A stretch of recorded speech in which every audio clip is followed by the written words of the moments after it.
নমস্কাৰ সকলোকে লাৰ্ণিং কৰিবলৈ পুনৰবাৰ স্বাগতম আমি এনচিইআৰটি সোশ্যাল সায়েন্স পঢ়ি আছিলো class 6 history chapter number 4 what books and burials tells us ইতিমধ্যে আৰম্ভ কৰিছো চেপ্টাৰ 2 আৰু আজি পাৰ্ট 2 পঢ়িবলৈ লৈছো what books and burials tells আছ এই চেপ্টাৰটো আমি মূলত দুটা ভাগত পঢ়ো এটা হৈছে যে বুকছ বুলি ক'লে বিশেষকৈ বেদ আৰু তাৰ ভিতৰত ঋগবেদখন আৰ্লি বেদিক পিৰিয়ডৰ এখন বেদ সো সেই কিতাপখনে আমাক অতীতৰ বিষয়ে কি কয় সেই কিতাপখনৰ পৰা আমি পাষ্টৰ বিষয়ে কি গম পাওঁ আমি সেইবোৰ আলোচনা কৰি আছিলো লগতে আমি আলোচনা কৰিম যে বাৰিয়েলছ যিসমূহ কবৰস্থান আছিল কবৰ দিয়া হৈছিল মানুহক তাৰ পৰা আমি কি ধৰণৰ অতীতৰ বিষয়ে কথা জানিব পাৰো সেই বিষয়েও আমি অধ্যয়ন কৰিম তো আৰ্লি বেদিক পিৰিয়ডত মানুহবোৰ কেনে ধৰণৰ আছিল বা মানুহক কি কেনে ধৰণে ভগোৱা হৈছিল অলপ কথা আমি আভাস এটা লৈ লম যিসমূহ কথা ঋগবেদত উল্লেখ আছে so people in early Vedic age ঠিক আছে আৰ্লি বেদিক এজ বা আৰ্লি বেদিক পিৰিয়ডত মানুহ কেনে ধৰণৰ আছিল বা মানুহক কেনে ধৰণে ভগোৱা হৈছিল ঠিক আছে ওকে সো পিপল প্ৰথমতে মানুহক দুই ধৰণে ভগোৱা হৈছিল আৰ্লি বেদিক পিৰিয়ডত দুই ধৰণৰ মানুহ আছিল বুলি কোৱা হৈছে এটা হৈছে প্ৰিষ্ট মানে যিসকল মন্দিৰত থাকিব ব্ৰাহ্মণছ যিসকল সেই প্ৰিষ্টসকল যাৰ নেকি স্পিৰিচুৱেল নলেজ বহুতখিনি থাকে ৰিচুৱেলছখিনি যোনে পাৰফৰ্ম কৰাত হেল্প কৰে ইহঁতে কি কৰে ইহঁতে পাৰফৰ্মছ ৰিচুৱেলছ মানে কি পাৰফৰ্মছ ৰিচুৱেলছ বিভিন্ন ধৰণৰ ৰিচুৱেলছ থাকিব যেনেকে চেক্ৰিফাইচেছ হৈ গ'ল যজ্ঞ কৰিব লাগিব ঠিক আছে সেই ৰিচুৱেলছসমূহ পাৰফৰ্ম কৰাত এওঁলোকে আগভাগ লয় আৰু এক ধৰণৰ মানুহ আছিল যিসকলক আমি ৰাজাজ বুলি কৈছিলো ঠিক আছে ৰাজা বা ৰজা বাট বৰ্তমান আমাৰ যিটো ৰজাৰ কনসেপ্ট আৰু এই সময়ছোৱাত যিটো ৰজাৰ কনসেপ্ট দুইটা বেলেগ আছিল আগৰ ভিডিঅ'টো আমি আলোচনা কৰিছো যে এই সময়ছোৱাত ৰজাজন কেনেকুৱা আছিল তেওঁ আছিল স্কিলড আৰু ব্ৰেভ লিডাৰ সেই যি এটা কমিউনিটি থাকিব ট্ৰাইবেল কমিউনিটি এটা তাৰে যিজন আটাইতকৈ ব্ৰেভ আৰু স্কিলড লিডাৰ হয় তেওঁকে ৰজা পাতি দিয়া হৈছিল ঠিক আছে যেনেকৈ আমি পুষ্পা মুভিত দেখা পাইছো হিৰোজন তেওঁৰ কোনো অট্টালিকা নাছিল তেওঁ বহুত ধনী নাছিল আজিৰ দিনৰ ৰজাৰ নিচিনা বাট তেওঁক সবে লিডাৰ হিচাপে মানিছিল তো আগৰ ৰজাৰ কনসেপ্টটো তেনেকুৱা আছিল ঠিক আছে তেওঁৰ কোনো ধৰণৰ কেপিটেল নাছিল ডু নট হেভ কেপিটেল ঠিক আছে আজি যেনেকে ৰজাৰ কি থাকে এটা ৰাজধানী থাকে প্যালেচ থাকে মহল থাকে ঠিক আছে ডু নট হেভ কেপিটেলছ প্যালেচ তেওঁৰ এই প্যালেচ কেপিটেল বা আৰ্মি ঠিক আছে আৰ্মিজ এইবোৰ তেওঁৰ নাছিল ডু নট হেভ আৰু পিছৰ ফালে যেনেকে ৰজাৰ পুতেকেহে ৰজা হয় এই সময়ছোৱাটো আৰ্লি বেদিক পিৰিয়ডতো এনে ধৰণৰ ৰজাৰ পুতেকেহে ৰজা হ'ব সেই বস্তুটো নাছিল যিজন মোষ্ট স্কিল আৰু ব্ৰেভ হয় তেওঁকে ৰজা পাতি দিয়া হৈছিল ঠিক আছে বা লিডাৰ পাতি দিয়া হৈছিল সো আমি কওঁ যে জেনেৰেলি সাধাৰণতে there son did not succeed ঠিক আছে তো তেওঁৰ যদি পুতেক তেওঁ যদি ৰজা হয় বা তেওঁ যদি লিডাৰ হয় তেওঁৰ পুতেকেও যে লিডাৰ হ'ব তেনে ধৰণৰ কথা নাছিল যিজন স্কিলড হ'ব তেওঁকে ৰজা পাতি দিয়া হ'ব তো এইখিনি কথা আমি সেই সময়ছোৱাৰ মানুহৰ বিষয়ে গম পাওঁ আৰু কি কথা গম পাওঁ আৰু আমি মানুহক সেই সময়ছোৱাত এনেকৈ ভাগ কৰিব পাৰো যে পিপল ধৰি ললো এইটো এটা ভাগ কৰিব পৰা ধৰণ যে আমি মানুহখিনিক প্ৰিষ্ট হিচাপে আৰু ৰজা হিচাপে ভগাই ললো আৰু এক ধৰণে আমি মানুহখিনিক এনেকৈ ভাগ কৰিব পাৰিম যে তাত জন ঠিক আছে আৰু বিশ এই দুটা ধৰণৰ কেটেগৰাইজেশ্যন আছিল এটা হৈছে জন আৰু এটা কি আৰু এটা বিশ জনটো কি আছিল যিটো ট্ৰাইবেল গ্ৰুপ বহু মানুহ এক ধৰণৰ ট্ৰাইবেল গ্ৰুপ একেলগে এটা ঠাইত বাস কৰিছিল সো সেই ঠাইখনত এটা সৰু জাগাত যিখিনি ট্ৰাইবেল গ্ৰুপত যিখিনি মানুহ বাস কৰিব সেই গোটেই গ্ৰুপটোক কি বুলি কোৱা হ'ব সেই গ্ৰুপটোক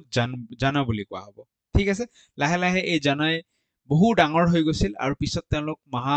তেওঁলোক জনপদ হিচাপে গঢ় লৈ উঠিছিল মানে তেওঁলোক যোনখন ঠাইত আছে সেই ঠাইখনক জনপদ বুলি কোৱা হৈছিল আৰু এই জনপদটো যেতিয়া এসময়ত বহুত ডাঙৰ হৈ গ'ল তাক মহাজনপদ বুলি কোৱা হৈছিল সেইবিলাক আমি পিছত পাম বাট জানা বুলি ক'লে কাক বুজিম সেই যিটো ট্ৰাইবেল গ্ৰুপ সেই গ্ৰুপটোক আমি জানা বুলি বুজিম আৰু তেওঁলোকে থকা জাগাটোক জনপদ বুলি বুজিম তেওঁলোকৰ যিটো নিজা জাগা হ'ব বাট জাগাটো যেতিয়া আমি নাযাওঁ অকল মানুহখিনিৰ কথা কৈছো এজ এ হোল সেই ট্ৰাইবেল গ্ৰুপটোক এটা গ্ৰুপক আমি কি বুলি ক'ম এটা জানা বুলি ক'ম বুজি পালো তো জানা মানে কাক বুজাইছে ট্ৰাইবেল গ্ৰুপটোক বুজাইছে ট্ৰাইবেল গ্ৰুপ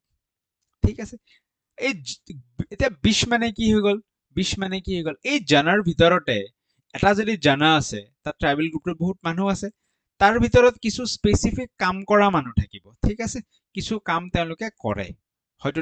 তেওঁলোকে ব্যৱসায় বাণিজ্য কৰে বা খেতি বাতি কৰে কিছু কাম কৰে তেওঁলোকে ঠিক আছে এই জানাৰ ভিতৰত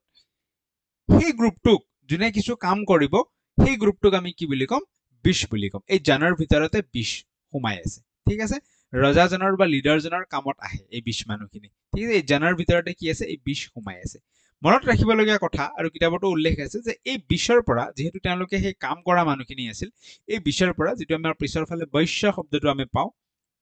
ঠিক আছে যেনেকৈ বৈশ্য শব্দ সেই বৈশ্য শব্দটো ক'ৰ পৰা আহিছে এই বিশৰ পৰাই বৈশ্য শব্দটো ওলাই আহিছে এইখিনি কথা আমাৰ মনত থাকিব লাগিব কিতাপতো উল্লেখ কৰা আছে সো মানুহক আমি প্ৰিষ্ট আৰু ৰাজা হিচাপেও পঢ়িব পাৰো প্ৰিষ্টৰ কি কৰে ৰিচুৱেল পাৰফৰ্ম কৰে ৰাজাজন কেনেকুৱা আছিল তেওঁৰ কোনো কেপিটেল নাছিল পেলেচ নাছিল তেওঁৰ কোনো আৰ্মি নাছিল আৰু জেনেৰেলি তেওঁৰ লৰাই যে ৰজা হ'ব তাৰ কোনো গ্যাৰান্টি নাছিল ঠিক আছে আনহাতে আমি মানুহখিনিক জন আৰু বিশ হিচাপেও ভাগ কৰোঁ জন মানে সেই গোটেই ট্ৰাইবেল গ্ৰুপটোক জন বুলি ক'ব আৰু বিশ মানে সেই ট্ৰাইবেল গ্ৰুপটোত যিখিনি কাম কৰা মানুহ কিছুমান আছে তেওঁলোকক লগ লগাই বিশ বুলি ক'ব আৰু বিশৰ পৰা বৈশ্য আহিছে যদি আমি বেদত উল্লেখ থকা কিছুমান জনাৰ কথা আমি মনত পেলাও তো কিছু জানা যেনেকৈ পুৰু জানা ঠিক আছে পুৰু জানা তাৰপিছত ভাৰতে জানা পুৰু জানা ভাৰতে জানা হৈ গ'ল ইয়াদু জানা এনেকুৱা কিছু জানা বা ট্ৰাইবেল গ্ৰুপছ সেই সময়ত আছিল আৰু বেদত এই জানাসকলৰ উল্লেখ আছে ঠিক আছে বুজি পাইছো পুৰু জানা ভাৰতে জানা ইয়াদু জানা এইবিলাকৰ কথা বেদত উল্লেখ আছে আৰু এক ধৰণে আমি পঢ়িম কেনেকৈ পঢ়িম এইটো আমি চাই লৈছো অলপ সৰু কৰি লওঁ যাতে তলত আমি লিখিব পাৰো এখন স্লাইডতে আৰু এটা আমি কেটেগৰাইজেশ্যন পঢ়িম মানুহৰ পিপলৰ ঠিক আছে অলপ সৰু কৰি লওঁ এক ছেকেণ্ড লৈ লৈছো পাৰিম নে সৰু কৰিব ওকে বঢ়িয়া টেনচন নাই ঠিক আছে হৈ যাব আমি অলপ ওপৰত উঠাই দিলো এতিয়া তলত আৰু এটা কেটেগৰাইজেশ্যন আমি পঢ়ি ল'ম আৰু এটা কেটেগৰাইজেশ্যন অফ পিপল কি হ'ব পিপল আৰু এক ধৰণে মানুহখিনি কেনেকৈ ভাগ কৰা হৈছিল আৰিয়ানছ বুলি এটা ভাগ আছিল কিছু মানুহক কি বুলি কোৱা হৈছিল আৰিয়ানছ এই আৰিয়ানছসকল কোন আছিল সেই সময়ত যোনে নেকি লোহা ব্যৱহাৰ কৰিছিল তেওঁলোক পাৱাৰফুল আছিল যুদ্ধ কৰিছিল আৰু এই আৰিয়ানছসকলে বেদৰ কম্পজিশ্যন বা বেদ ৰচনা কৰিছিল সো বেদ ৰচনা কৰা মানুহখিনি কোনখিনি আছিল আৰিয়ানছসকল আছিল সেইকাৰণে নিজৰ গুণ গৰিমা বেদত আৰিয়ানছসকলে কৰিছে ঠিক আছে তো এই আৰিয়ানছসকলে কি কৰিছিল দে কম্পোজড বেদ বা বেদাস ঠিক আছে এই আৰিয়ানছসকলে বেদ কম্পোজ কৰিছিল এই আৰিয়ানছসকলৰ কিছু অপনেণ্ট আছিল কিছু তেওঁলোকৰ বিপৰীত মানুহ আছিল যোনে নেকি বেলেগ লেংগুৱেজ কৈছিল যাৰ জীৱন ধাৰণটো আৰিয়ানছতকৈ অলপ বেলেগ আছিল যিসকল আৰিয়ানছ নাছিল তো এই আৰিয়ানছসকলে তেওঁলোকৰ সেই অপনেণ্টছখিনিক দস্যু বা দাসাজ বুলি কৈছিল দাস বুলি কৈছিল ঠিক আছে তেওঁলোককে কি কৈছিল আৰিয়ানছৰ যিজন অপনেণ্ট থাকিব অপনেণ্টক কি বুলি কৈছিল আৰিয়ানছৰ যিখিনি অপনেণ্ট থাকিব এই অপনেণ্টকে তেওঁলোকে দাসাজ বা দস্যু বুলি কৈছিল ঠিক আছে আৰু এই দস্যুৰে যেটো ফিমেল ভাৰ্সন হ'ব বা দাসৰ যেটো ফিমেল ভাৰ্সন হ'ব দাসী ঠিক আছে যেটো আমি দাস শব্দটো পাওঁ দাসী তো এই আৰিয়ানছসকলে সেই দস্যু বা দাসাসকলক যুদ্ধ কৰিছিল আৰু তেওঁলোকক ধৰি আনি ফালে দাস বনাইছিল স্লেভ বনাইছিল সেই সময়ছোৱাত এই দাসা বা দস্যুসকল কেনে ধৰণৰ আছিল আৰিয়ানছতকৈ তেওঁলোক কিয় পৃথক আছিল কাৰণ তেওঁলোকৰ ভাষা বেলেগ আছিল স্পিক ডিফাৰেণ্ট লেংগুৱেজেছ ঠিক আছে স্পিক ডিফাৰেণ্ট লেংগুৱেজেছ তেওঁলোকৰ যিটো ভাষা তেওঁলোকে কৈছিল সেই লেংগুৱেজটো আৰিয়ানছৰ লগত মিল নাছিল তেওঁলোকে বেলেগ ভাষা কৈছিল সেইকাৰণে আৰিয়ানছে তেওঁলোকক দস্যু বুলি উল্লেখ কৰিছে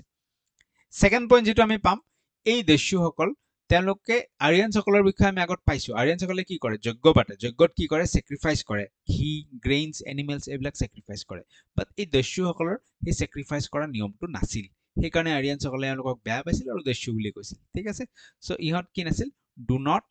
চেক্ৰিফাইচ ঠিক আছে তেওঁলোকে সেই যজ্ঞ পাতি কেনে চেক্ৰিফাইচ কৰা নিয়ম এওঁলোকৰ নাছিল সো এনেকে আৰ্লি বেদিক পিৰিয়ডত যিখিনি মানুহ আছিল তাৰে থুলমূল কথা যিখিনি এনচিইআৰটি ক্লাছ 6ত মেনশ্যন আছে সেইখিনি আমি পঢ়ি ললো এনে ধৰণৰ মানুহ আছিল ইয়াৰ বিষয়ে আমাক কৈছে এইবিলাক কথা আমি মনত ৰাখিব লাগিব অলপকে ঠিক আছে বুজি গৈছো ধুনীয়াকে নেক্সট পাৰ্টলৈকে আমি মুভ কৰিছো সো এবাৰ আমি বাৰিয়েলছৰ বিষয়ে পঢ়িম কবৰ যিসমূহ দিয়া হৈছিল সেইসমূহৰ বিষয়ে ধুনীয়াকৈ অধ্যয়ন কৰি ল'ম কেইটামান আমি পিকচাৰ যদি চাই লওঁ সো এনেকুৱা কিছুমান বাৰিয়েল সাইট পোৱা গৈছে ইয়াত আমি কি দেখিবলৈ পাইছো ডাঙৰ ডাঙৰ শিল এই বাৰিয়েল সাইটবোৰৰ চাৰিওফালে কি দিয়া হৈছে কিহেৰে ঘেৰ দিয়া হৈছে ডাঙৰ ডাঙৰ শিলেৰে ঘেৰ দিয়া হৈছে যাক মেগালিথ বুলি কোৱা হয় কি বুলি কয় ডাঙৰ ডাঙৰ শিলবোৰক মেগালিথ বুলি কোৱা হয় ঠিক আছে ডাঙৰ ডাঙৰ শিল তো মেগালিথবোৰ এনেকে সাৰ্কেল হিচাপেও দিয়া দেখা পোৱা গৈছে কিছু কিছু অঞ্চলত আৰু কিছু কিছু ঠাইত সিঙ্গেল মেগালিথ ডাঙৰ এটা মেগালিথ য'ত কবৰ দিয়া হৈছে মানুহ এজনক সেই চিনটো ৰাখিবলৈ সেই মাৰ্ক কৰিবলৈ এনেকে ডাঙৰ মেগালিথ এটাও সিঙ্গেল মেগালিথো এনেকে ইৰেক্ট কৰি ফেলে থিয় কৰি ফেলে ৰাখি থোৱা হৈছে বুজি পাই গলো ধুনীয়াকে মেগালিথ আৰু কৰবাত এনেকুৱা ধৰণৰ ষ্ট্ৰাকচাৰো দেখিবলৈ পোৱা গৈছে য'ত আমি কেইবাটাও মেগালিথ এনেকে তাক খুঁটা হিচাপে দি ওপৰত এটা মেগালিথ আন এটা মেগালিথ দি ফেলে আমি কবৰ স্থানটোক মাৰ্ক কৰি ৰাখিছো এই বাৰিয়েল সাইটবোৰৰ পৰা কিছু মেগালিথিক বাৰিয়েল সাইটস ইণ্ডিয়াত পোৱা গৈছে তাৰ উদাহৰণ হিচাপে ব্ৰহ্মগিৰি আছে ইনামগাঁও আছে কোনখন ষ্টেটত কি কথা মেপত আমি চাম লাহে লাহে এই বাৰিয়েল সাইটবোৰৰ পৰা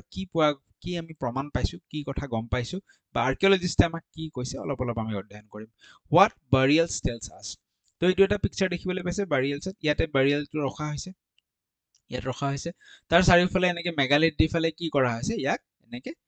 ৰাখা হৈছে দেখিছো মেগালিথ দি এনেকে মাৰ্ক কৰি ৰাখা হৈছে যে ইয়াত এটা বাৰিয়েলছ আছে আৰু আমি যদি চাওঁ এই বাৰিয়েলছ বিলাকৰ ভিতৰত একোটাকে হোলছ আছে যাক আমি পৰ্ট হোলছ বুলি কওঁ এই হোলছ বিলাকক কি বুলি কম পৰ্ট হোলছ ঠিক আছে পৰ্ট হোলছ এই হোলছ বিলাকৰ কি কাম কিয় এই হোলছ বিলাক ৰাখা হৈছে সেই বিষয়ে আমি জানিম ঠিক আছে আৰম্ভ কৰিছো So megaliths or stone boulders mark the burial sites. য'ত মানুহ এজনক কবৰ দিয়া হৈছে বা পুতি থোৱা হৈছে সেই স্থানটো মাৰ্ক কৰিবলৈ এনেকুৱা মেগালিথ বা ষ্টন বোল্ডাৰ বুলি কয় ইয়াক এইবিলাক ইউজ কৰা হৈছিল The practice of erecting megaliths began about 3000 years ago. So আজিৰ পৰা প্ৰায় 3000 বছৰ আগতেই এই যে মেগালিথ এনেকে থিয় কৰোৱা হ'ব ইৰেক্ট কৰোৱা হ'ব য'ত বাৰি কৰা হৈছে সেই য'ত কবৰ দিয়া হৈছে সেই স্থানটো এই প্ৰেক্টিছটো 3000 বছৰ আগতে আৰম্ভ হৈছে এনে ধৰণৰ মেগালিথিক সাইটস ক'ত পোৱা গৈছে ডেক্কান সাউথ ইণ্ডিয়াত পোৱা গৈছে মনত ৰাখিব নৰ্থ ইষ্টত পোৱা গৈছে আৰু লগতে কাশ্মীৰত এনে ধৰণৰ মেগালিথিক সাইট পোৱা গৈছে নৰ্থ ইষ্টৰ যিখিনি ট্ৰাইবেল ষ্টেট আছে তাতে এনেকুৱা মেগালিথিক সাইট পোৱা গৈছে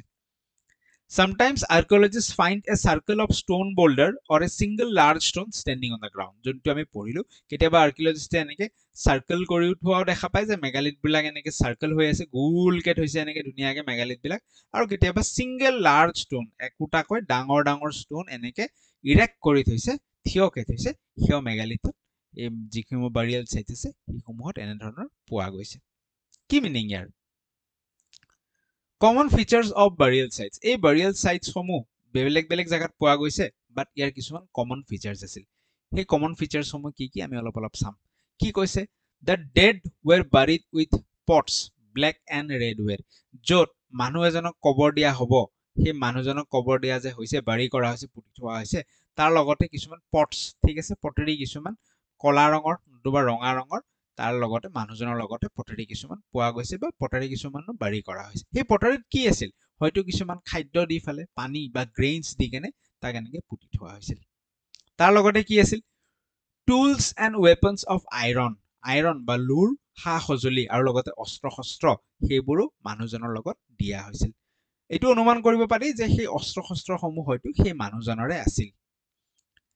ইয়াত আমি ফটোত দেখিছো এখন কুঠাৰ বাৰিয়েল সাইটৰ পৰা উদ্ধাৰ হৈছে এক্স আৰু এখন ডেগাৰ অস্ত্ৰ এটা ঠিক আছে এইবিলাক বাৰিয়েল সাইটছৰ পৰা উদ্ধাৰ হৈছে তাৰ লগতে skeleton of horses and equipment of horses also found ঘোঁৰাৰ যি কংকাল